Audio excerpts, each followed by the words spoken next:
Come left, steer course 270. Aye, sir. What's the update on that intel? Mac, a little show and tell? Whenever the captain's ready. Okay. Let's do this. Captain. Engineering and bridge. Sifted through Ethan's hack from the seizure. It's a gold mine, sir. What we got here? That's Rhett and Tigress. The others are set def. Those are enemy tubs. Each SDF ship tracks every other in its fleet. Now, we've pinpointed some of their positions. We can assault at your discretion, sir. Okay, so... Targets of opportunity on radar, Captain. Tracking 4 enemy vessels. Where shall we engage, sir? This is where we engage their vessels.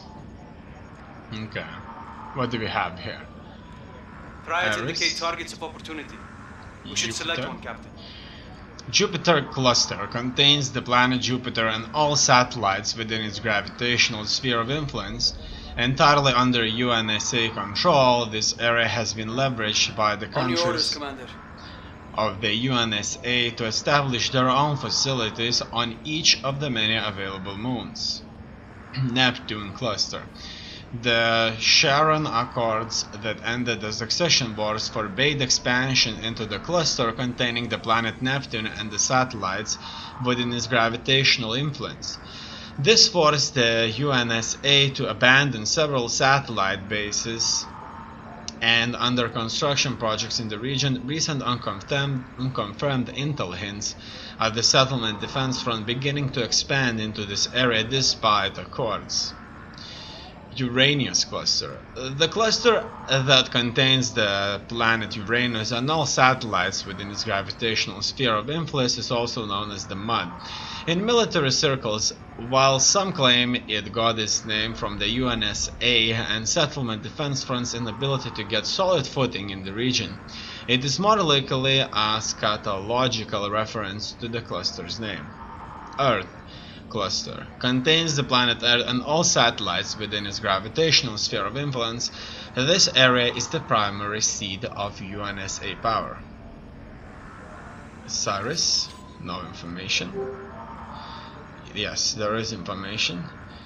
Cyrus, the dwarf planet Cyrus resides within the asteroid belt between Mars and Jupiter. While it is not mineral rich, its size and internal ocean has made it the ideal staging grounds for the mining of the surrounding asteroids. Ceres is currently designated a UNSA territory, but every time its orbit crosses within the SDF no-fly zone, the Earth must sit and wait to find out if it will emerge still under their control.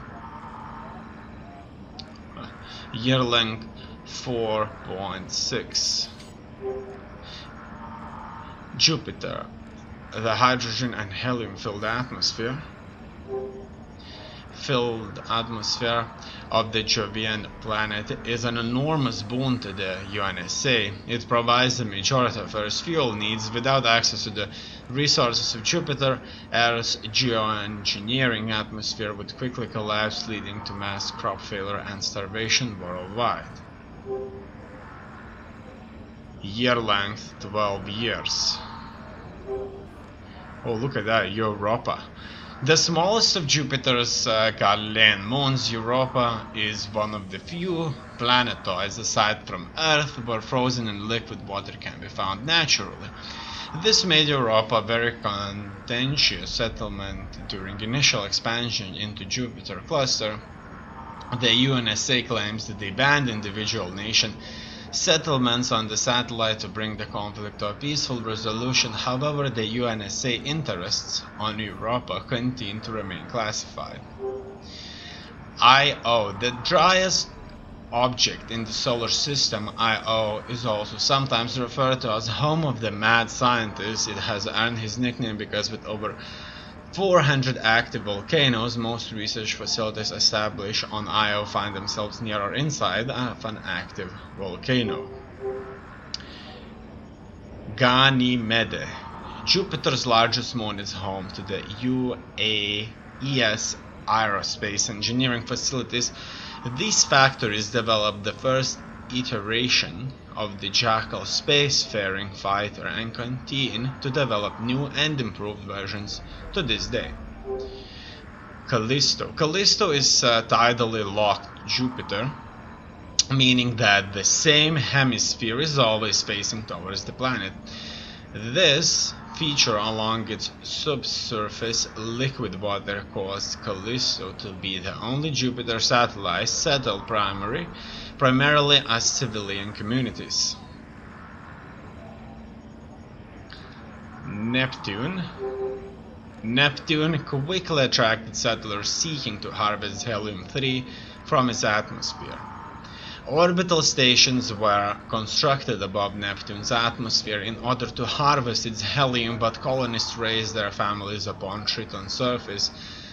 The largest, the Lagrange asteroids sharing the planet's orbit provided resources to not only build facilities, but their economy as well. Despite the fact that colonists had to live within the shielded homes to avoid radiation, settlers living on Triton found life to be fairly comfortable until they were forced to escape from settlement defense raids. So this is where they tend to live. Triton's icy nitrogen geyser covered surface conceals a subsurface ocean composed of ammonia and water. Tapping the geothermal made colonizing a cryogenic world like Triton feasible, supplemented by nuclear fusion power gleaned from Neptune's atmosphere. The dream of a habitable Triton was ultimately crushed by settlement defense incursions that exterminated the frontier settlers.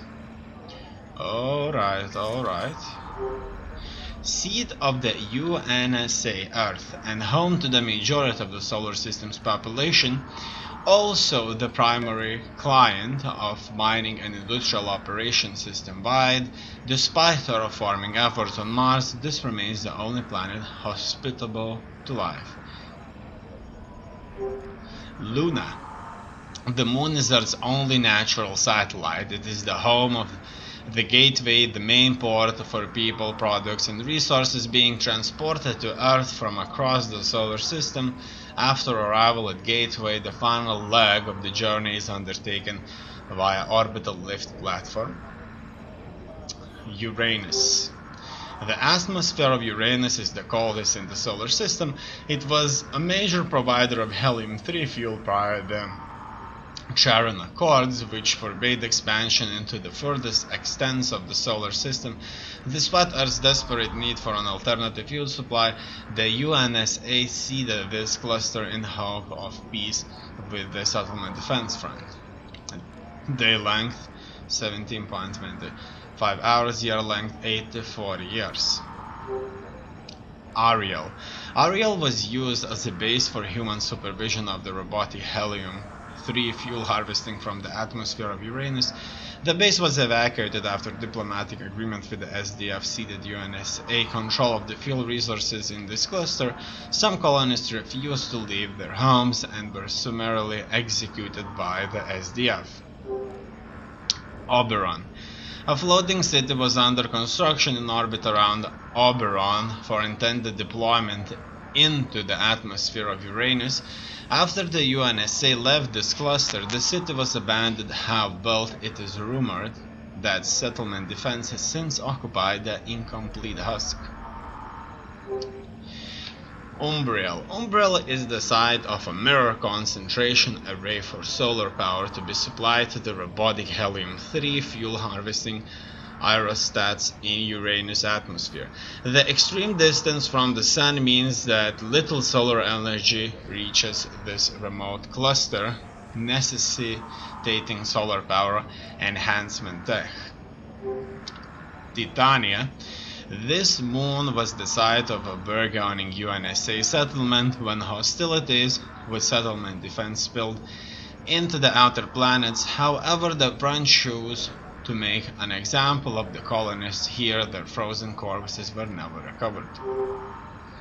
Miranda. Miranda is Uranus' smallest moon.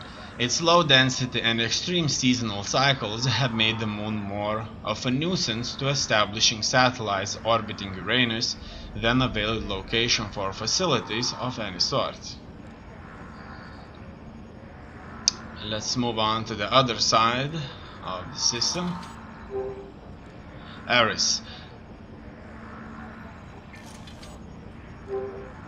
A dwarf planet, Eris is covered in methane ice. This would normally make it extremely attractive as a fuel collection site due to Eris' extreme distance from Earth and Mars. There are very limited periods in Eris' orbit where the gathering and transportation of methane reserves would yield more methane than the travel would use. Mercury cluster contains the planet Mercury and all satellites within its gravitational sphere of influence.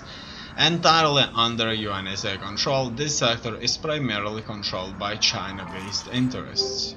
Mercury is the smallest planet in the solar system and orbits closest to the Sun. It is also one of the most recent planets to be settled. Despite its proximity to Earth, heat shielding posed a problem. China was the first UNSA member country to establish a facility primarily automated with minimal life support for a human skeleton crew. Venus cluster contains the planet Venus and all satellites within its gravitational sphere of influence. This UNSA-controlled area provides deuterium-based fuel for many UNSA outposts. The second planet from the Sun, Venus rotates in the opposite direction from the most other planets. Venus has attracted two types of colonies. Firstly, its deuterium-filled atmosphere led to establishment of multiple collection plants to provide fuel to other outposts. Second, its lack of planetary magnetic field has attracted engineers and researchers making and utilizing high-precision electronics. Mars cluster contains the planet Mars and all satellites within its gravitational sphere of influence. This area is the center of settlement defense front operations. It is buffered by a large no-fly zone. Dwindling energy and rare earth resources on Earth led to Mars colonization and terraforming. 30 years ago, the Settlement Defense Front, a brutal insurgent group, led a coup that resulted in extermination of Earth loyalists on Mars. They formed their own military junta and instituted martial law planet-wide. After the loss of Mars, the countries of Earth formed the UNSA to help facilitate diplomacy in space trade. Since the Secession War, resource trade continues, fueled by Earth's need for energy and Mars' need for weapons and technology. After years of military buildup by the SDF and repeated reports of human rights violations on Mars, certain countries instituted trade sanctions against Mars. The SDF saw this as an attack on their sovereignty and led directly to their invasion of Geneva. Okay, Deimos. The solar-powered mining station on Deimos generates valuable metal resources to send down the gravity well to Mars. These outposts also serve as spaceports and refueling stations for flights coming back from and going to the Martian surface. Phobos. Unlike planets which generally contain difficult to extract metals such as iron ore, Phobos simply has lumps of metallic iron and nickel, making it extremely simple and cost-effective for the SDF to mine the metals necessary for warship construction. This competitive advantage led to the construction of geosynchronous orbital shipyard that provided shipbuilding services to the entire solar system until the outbreak of Succession War. Now we're going to Pluto. Pluto cluster contains the dwarf planet Pluto and all the satellites within its gravitational sphere of influence. While officially designated as contested territory between the Settlement Defense and UNSA, it is unofficially considered neutral space. This is why Pluto's moon Charon was chosen as the site of the negotiations that brought an end to the succession wars. A dwarf planet in the Kuiper belt, Pluto's surface is primarily nitrogen ice. Pluto has managed to mainly remain a neutral site due to its limited resources, extreme distance from larger outposts, and scarce surface area for establishment of necessary facilities, year length 248 years. Saturn cluster contains the planet Saturn and all satellites within its gravitational sphere of influence. This area has been contested since the settlement defense front annexed Titan 2 years ago. Saturn is the sixth planet from the Sun. It is a gas giant, the second largest in the solar system. After Jupiter, aerostats buoyant in the atmosphere were used by the UNSA to collect hydrogen and helium-3 for nuclear propulsion prior to the opening of settlement defense hostilities. Iapetus. Iapetus is the third largest moon of Saturn. Of all the moons of Saturn, Iapetus has the most dramatic view of Saturn's rings, which made it a sightseeing destination for tourists until settlement defense takeover of the Saturn cluster. It looks like this area belongs to the settlement defense front too. Mimas, at slightly less than the land area of Spain, Mimas is the smallest spherical moon in the solar system. Its gravity is 0.008 times as much as Earth's. Tethys. The surface of Tethys is covered in nanophase, iron and hematite. Aside from these materials, the moon is made up almost entirely of water ice, making it the least dense moon in the solar system. Enceladus. Cryovolcanoes on the surface of Enceladus exude plumes similar in composition to comets, which are the source of the material in Saturn's furthest ring. Geysers and snow define this geologically active moon. Dione.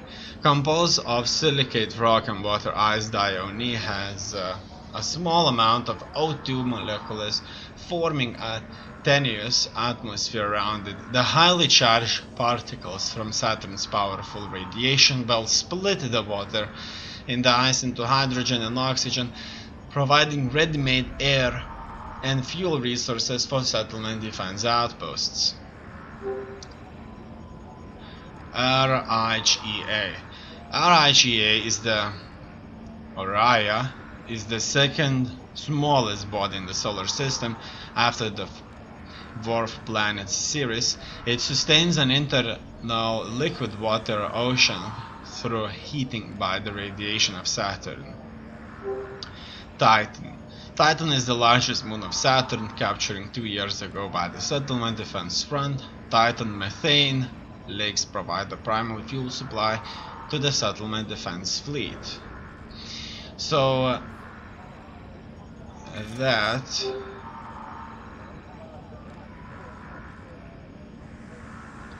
is all. Luna, Earth. Obviously, the last one is Sun, or Sol, the star around which the solar system turns. Is a sphere of hot plasma since the advent of peak oil and the climate crisis. Its energy has proved insufficient for Earth's rising energy needs, given current solar energy collection technologies requiring settlements throughout the solar system to send fuel back to Earth to maintain its geoengineering climate. As you can see already, settlement defense front does have a bargaining chance here, because they have taken many areas here and they don't look weak at all. However, our armies are much more powerful. I have no doubts about it. Operation Taken Dagger Ship Assault. Retrieve stolen weapon. Rescue hostages. Target settlement. Defense destroyer Galaxius.